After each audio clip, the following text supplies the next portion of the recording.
It's Fennel.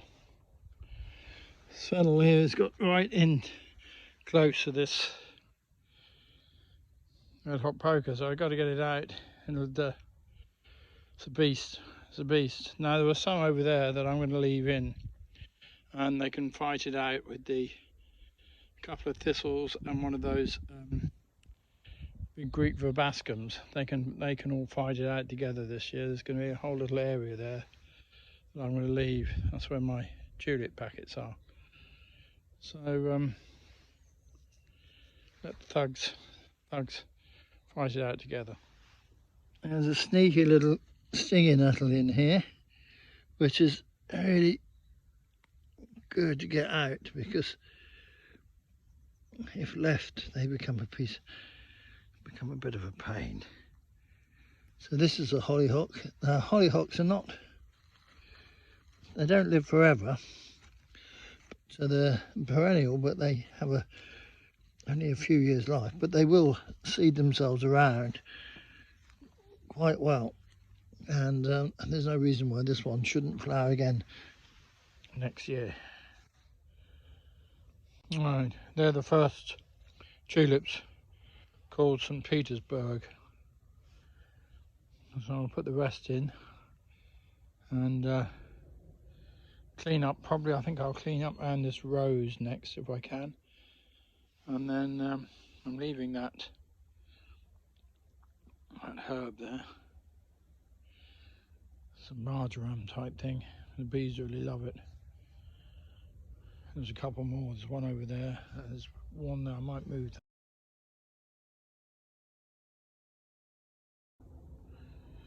And this one's called Red Princess.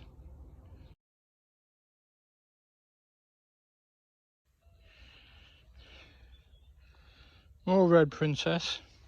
Only 9 this time. One dud one. That one's mouldy and dead, hard as rock. But these it's very late for tulips, and they've been bought on big discount, so you expect to have the odd one that's not going to function. Right, there's the last of the tulips, another packet of St. Petersburg. So there's one there, a couple there, one there. This whole little area should. And then of course, having disturbed the soil, with a bit of luck we'll get some nice poppies growing in it as well. This is an apple mint here, which is a nice plant, but I think too near the rose, so I'm going to put that somewhere else. And then of course I'm getting out these fennel. These fennel are get well established very quickly with long roots, quite hard to get out, but they're too near the rose, and they've got to go. I'm going to give the rose a good mulch, because that's one of the reasons why things like the apple mint were growing so close to it, because the rose gets fed, whereas nothing else does in this bee garden. Right, that should keep that rose happy. So tulips are over there. Hollyhocks had a trim. A red hot poker is going to be all right there. Looks a bit bashed up, but at least it hasn't got a big, or even a little, but growing bigger competition from the fennel, which is everywhere. There's more fennel here. This whole area here needs a good going over. And then of course that area there I'm leaving to the plants to fight it out between themselves. Now I'm going to dig up a couple of more dahlias over there. There's a couple of dahlias under here, just covered over to keep the frost off them. Might give them a bit more cover a bit later on. And there's one that hasn't been cut down. Cut that one down, and then give them a bit more cover.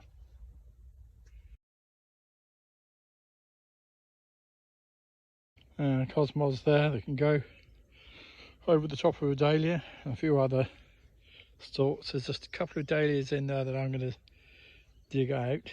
There's one, not quite sure where it is. There's definitely one there. That's my Tequila sunrise. And there's another one around here somewhere, I think the purple one. Can't see it at the moment. It's quite a chunky dahlia, this one. Quite a big root on it. So that's it's quite well established. Would have been quite happy being left there, but I want to move it.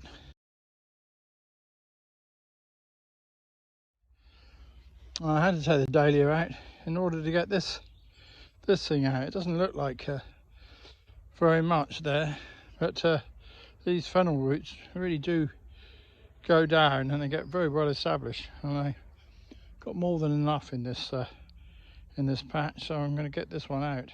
I've got a nice little clutch of thistles here, but I'm going to let a couple of thistles grow, but I'm not going to let all of these grow because it gets a bit too much. But one or two I quite like, so I'll leave maybe that one.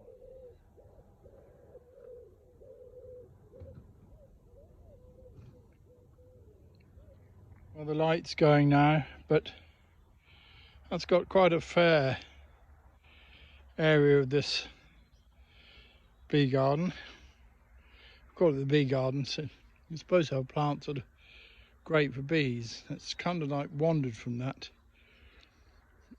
original concept, but still we'll try and get some bee friendly plants in there again soon. The cosmos and the open dahlias are bee friendly, and of course they're well over now, and the goldenrod's bee friendly too, and to some degree so is the verbascum and the hollyhock. Anyway, it's getting dark now, and I've got plenty of stuff to take to the compost heap, so I better do that. At least we've got a few tulips planted in there now, and the goldenrod's been given a bit of a chance to survive. Well, that's the end of another day in the bee garden. That's my breath. Amazing. There we go. Night falls.